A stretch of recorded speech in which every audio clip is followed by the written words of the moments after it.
For those of you who are remaining in here, those of you who are not children, if you have your Bibles, if you will turn to Isaiah chapter 9.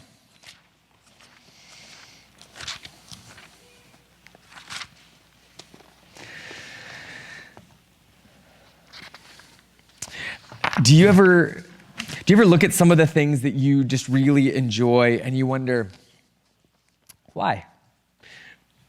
Why do I enjoy these things? Where did that interest come from? Why is this a thing that I like so much? Most of you know this about me, that my default setting is optimism. One of my favorite things is encouraging people. Some of you have taken or seen the Clifton Strengths Finder. Well, according to the Strengths Finder, positivity is one of my core strengths. Jane likes to say that my glass is neither half empty nor half full, but is overflowing. Many of you have experienced this in relationship with me at some point, probably, which is why it always strikes me as strange that I really like dark humor. And about once a year, I go to one of my favorite websites, despair.com. And I debate whether I should buy some of their demotivational posters, or at least one of their coffee mugs. True story, I owned one of their coffee mugs at one point. I don't know what happened to it, but I will find it. So this demotivator has actually always been my favorite.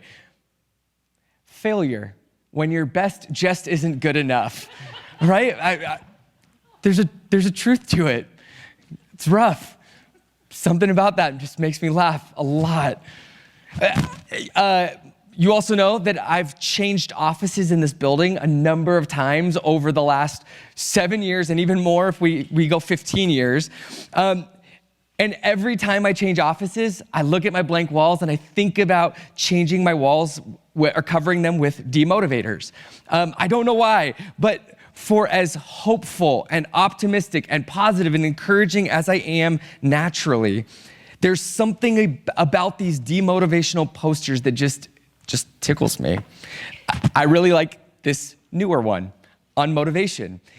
If a pretty poster and a cute saying are all it takes to motivate you, you probably have a very easy job, the kind robots will be doing soon. It's dark. It's so true. I started thinking of these demotivational posters this week as I spent time with this morning's passage from Isaiah, actually.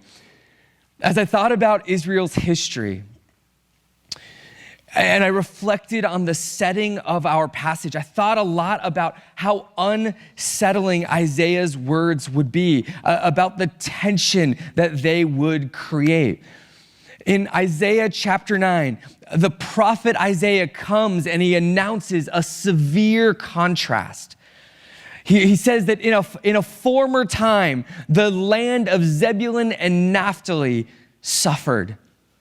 They lived in deep anguish, and their lives were covered with a cloud of gloom.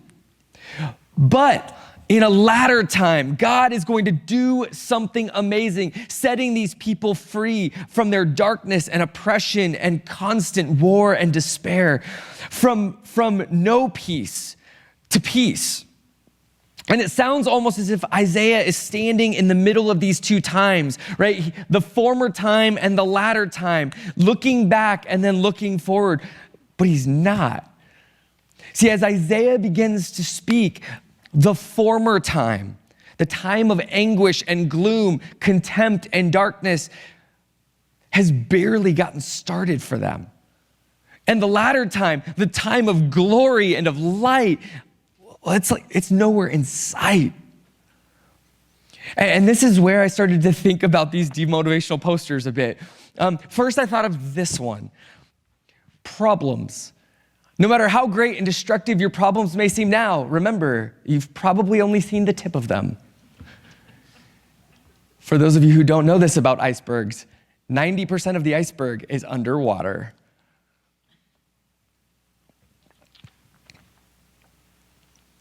heavy for people who have already faced significant challenges.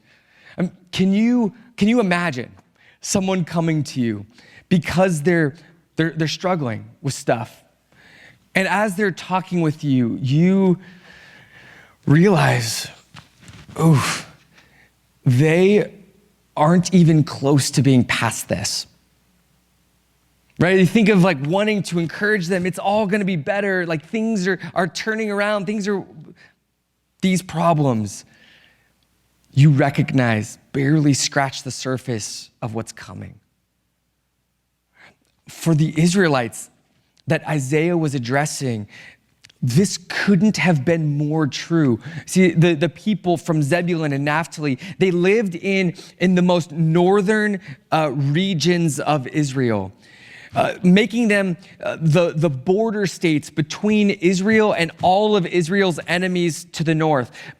For the most part, Israel is always getting attacked from the north throughout the scriptures, which meant these two groups of people, Zebulun and Naphtali, were always being attacked. More than once, in fact, an invading army would start to make their way through Israel, north to south, only to get defeated and kind of lose steam somewhere south of Zebulun and Naphtali. So even if the rest of Israel doesn't get conquered, Zebulun and Naphtali are constantly getting attacked and conquered. There's no peace for these people, no quiet. But more than that, they were part of a deep division that had long separated God's people into two different kingdoms, north and south. And on top of all of that, it had been a really long time since Zebulun and Naphtali had walked with their God personally. And if peace is completeness or wholeness, as we heard earlier in that video, then these people had no peace with God. They had no peace with their brothers and sisters, their fellow Israelites, and they had no peace with their enemies, their neighbors. And at the time of Isaiah, this lack of peace would have felt like a massive problem. Yet they can't see what's just over the horizon. The Assyrians, the greatest and most brutal empire the world had yet seen up till that point, was preparing at that moment to come and completely lay waste to the region.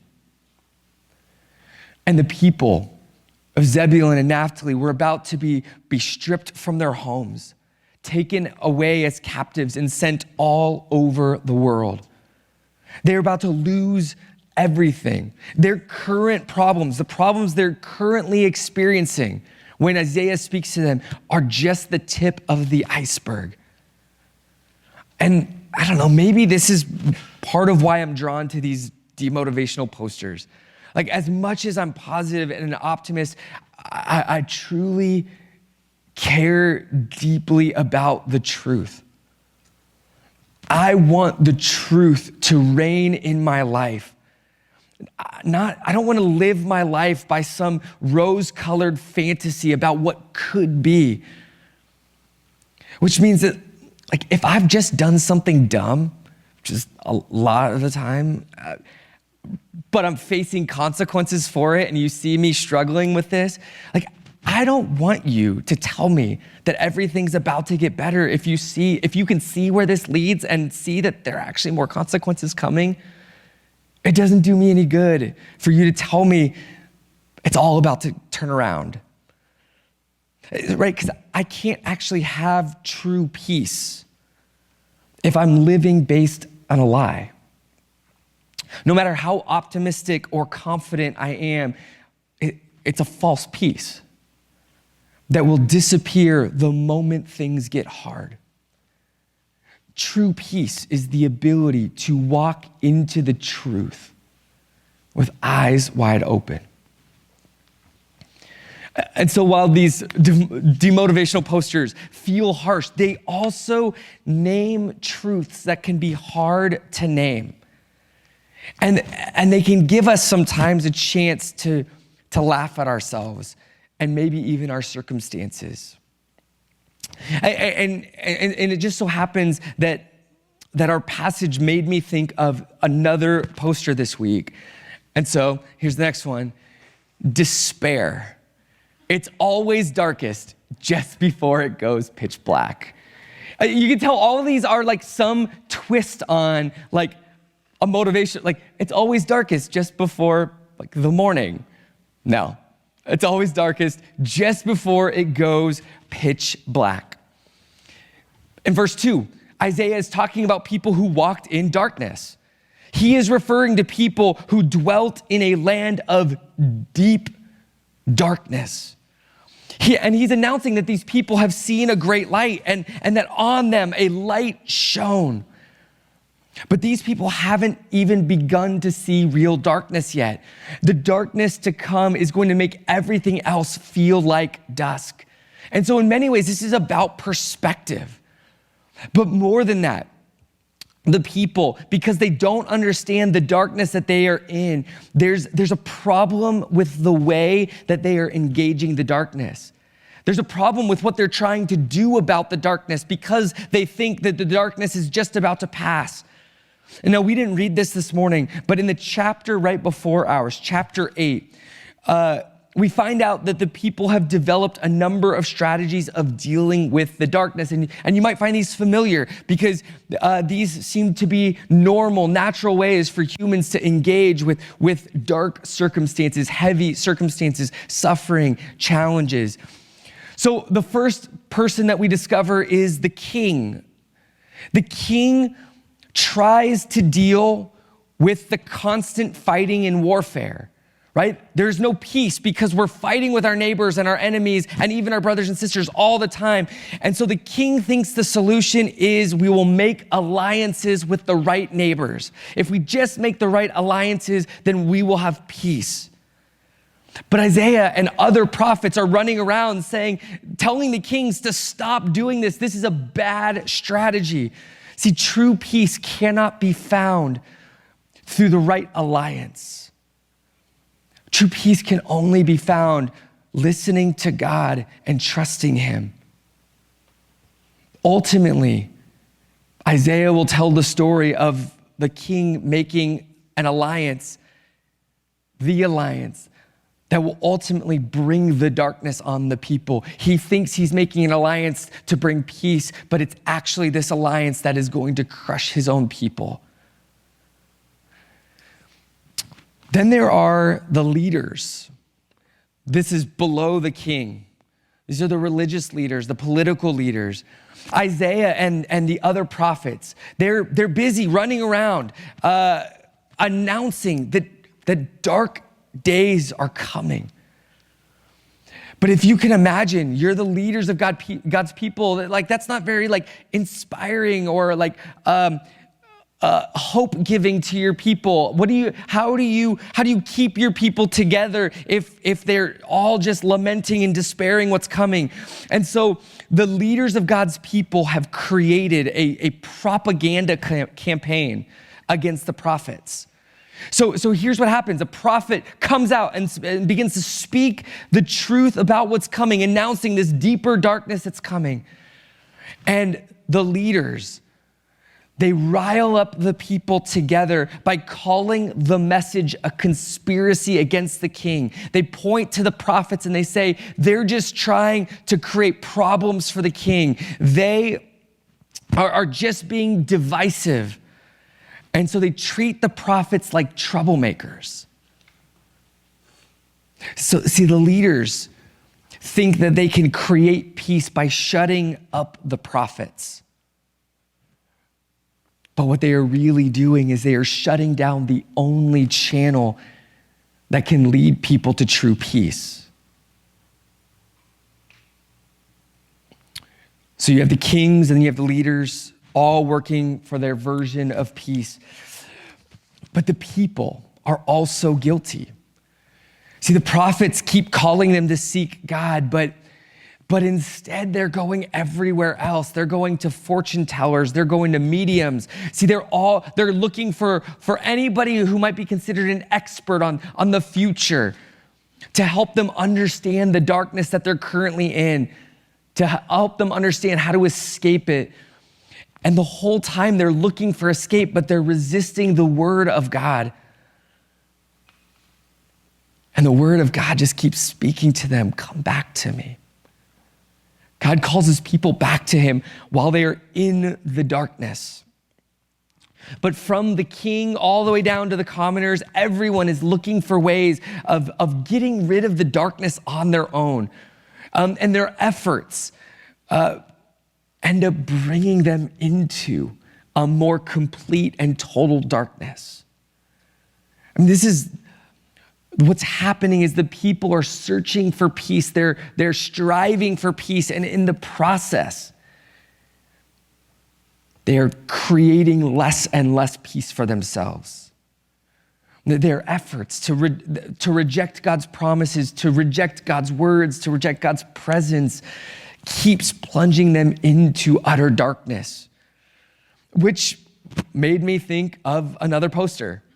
I got another one of these. Perseverance, the courage to ignore the obvious wisdom of turning back.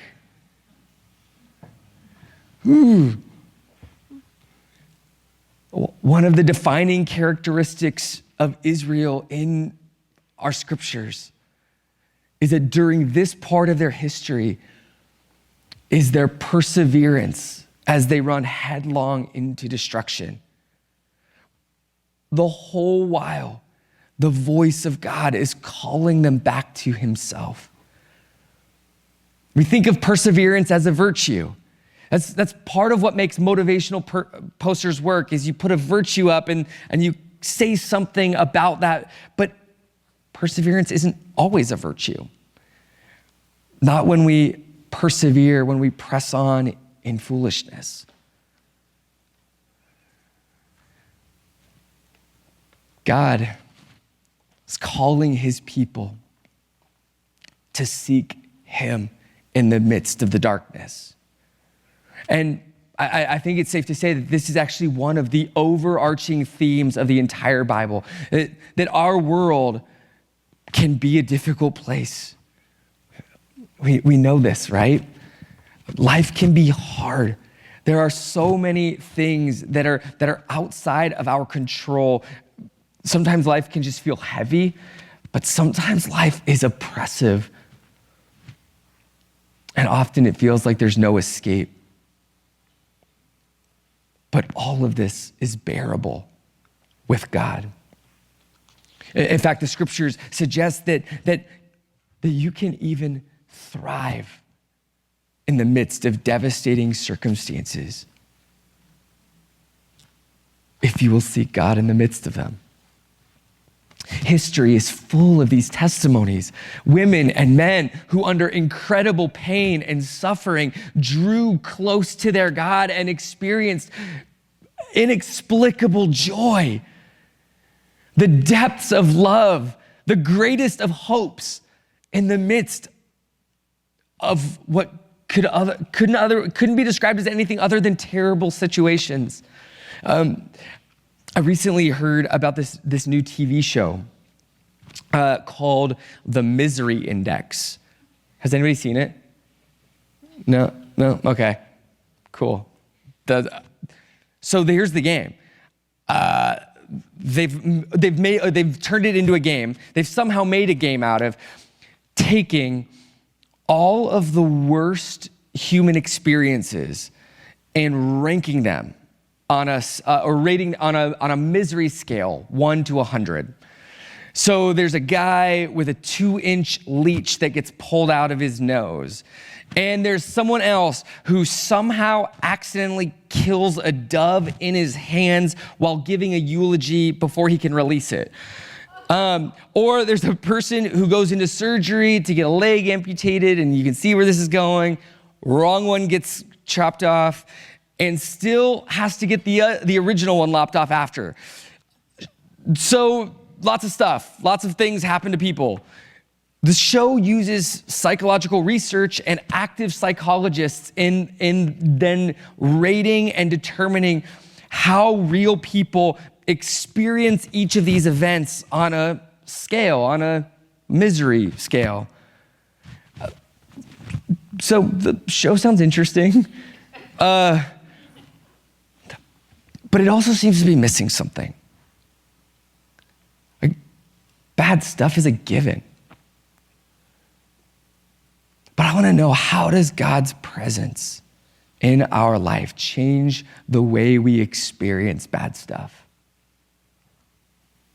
If we experience something as a 99 or 100 on the misery index, can we still thrive? Can we still live and experience peace? When we see Jesus on the cross, hanging there, nails in his hands, nails in his feet, a crown of thorns dug into his skull, his flesh shred to bits after 39 lashes. And he experiences the deepest darkness and the most excruciating pain. And he feels far from God. And yet, in the midst of that, he offers life to the thief on the cross next to him. And he prays for forgiveness for those who have wronged him. And he takes care of his mother and his best friend. And in a deep and inexplicable peace, he entrusts his life to his Father. The cross has to be 100 on the misery index, right? And yet you look at everything that Jesus is doing on the cross, and you have to wonder if it's even registering. Obviously, the suffering is immense, but so is the peace that our Father gives. This is the life that God is inviting us into, a life that is marked by his presence and his peace, regardless of circumstances. When life isn't going well for you, are your circumstances all that you can focus on? Is your only goal to change your circumstances or to be a little more positive in the face of them, make them a little bit more manageable? Or is there something deeper at work in you? Like, are your responses marked by God's peace or your impatience? Does your life appear to others as a movement of God's peace, or when people look at your life, do they see just this constant reaction to the stuff around you? It's worth looking at what Jesus accomplishes while he's on the cross, right? I mean, he offers life to a criminal. He forgives his enemies, the ones who put him on the cross. He restores relationships, and he dies at peace. In each of these things, Jesus acts as a vessel of God's peace. He offers wholeness to the criminal, and to his enemies, he offers wholeness. And to his friends and family, he offers this wholeness, this completeness, this relationship. And he's able to do this because in his darkness, he turns to his Father. And it's there on the cross, the darkest of moments in all of human history, that the light of God just radiates. Right? Not because Jesus tried to escape his darkness or minimize his darkness, but because God's very presence brings light in the darkness. This is ultimately what the season of Advent is about. You may be familiar with this. You may be aware of this. Human beings don't do so well in the darkness. It starts when we're young. Who likes the darkness? In the darkness, our instinct is to scramble for light, to pretend it's not dark. And even for those who believe that God is there, For those who trust that he's there, the darkness is the time where that trust is put to the test. Psychologist and Nobel Prize winner Daniel Kahneman, he has demonstrated that this is an instinctive human response to any situation. His research shows that humans will constantly jump to conclusions based on limited information, meaning if you can't see something, our minds don't register that it's there. And so it's as simple as in our ordinary lives, presenting only one side of evidence or debate in a case. Having heard one side, if we can't see another side, or if we're unfamiliar with the other side, we automatically assume that what we've been presented is all there is. He calls this phenomenon, what you see is all there is. That we live as though what we see is all there is. That's our default orientation. And that means that in the midst of whatever life circumstances I'm experiencing, if I can't see God, if I don't feel God, if it's not obvious that God is doing something, then our instinctive conclusion is that God must not be here. But Advent announces God's coming. Advent reminds us year after year.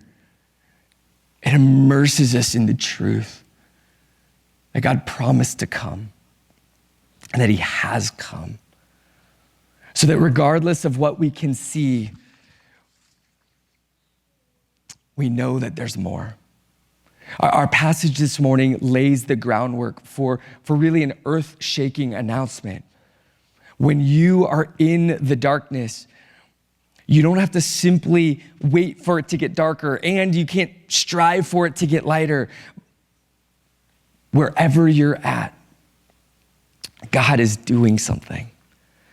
Isaiah announces that a child would be born, and that child would be God himself, and this child will bring comfort and strength and care and peace to the world. And these aren't things that we just wishfully hope are true and available to us. Like, we don't have to live in darkness wondering where God is. See, the Advent announcement is that God is coming into the darkness with us. Like, Advent literally means coming. And so this season reminds us that God came after promising that he would, and that God suffered the deepest darkness, darker and deeper than anything than you and I have ever known, as Jesus suffered on the cross. And God did this so that we would never have to wonder if it's possible to survive in the darkness. Not only can we survive, but we can truly thrive in the darkness. We can bring peace to criminals. We can bring and offer peace to our enemies, peace to friends and family, and peace for ourselves as we face our own deaths. We can bring restoration, and we can bring wholeness to our world. Not one day when the darkness is all gone, but in this moment, while the world is still in darkness, because Jesus did it for us. And then he gave us his Spirit so that he could continue to do it for others through us. God's very Spirit in us shines brightly in the darkness. Have you seen it? Have you seen the light of God shine brightly in the darkness? I have. The darkness isn't eliminated. I think this is one of the things that's the hardest for us to live with each day. Terrible stuff still happens. Our lives are still filled with pain and grief. And yet, there is peace. And where there is peace, God's light is shining. And it continues to call to those who are in the darkness. The very last line of verse 7. The zeal of the Lord of hosts will do this. The zeal of the Lord. Do you know how passionate God is in his pursuit of you? When we couldn't see him in the darkness, when we lost faith that he was there, he took on flesh and dwelt among us. Because if human beings have this impossible time getting out of the mindset that what you see is all there is, then God wasn't going to just let us or tell us to believe harder. God is going to make sure that we could see him and touch him and hear him. And so a child was born. To us, a son was given. Will you see him today? Hear him? Touch him? As we come to the table in a few minutes, we're even invited to taste, so that in the darkness you might know, Emmanuel, that God is with us.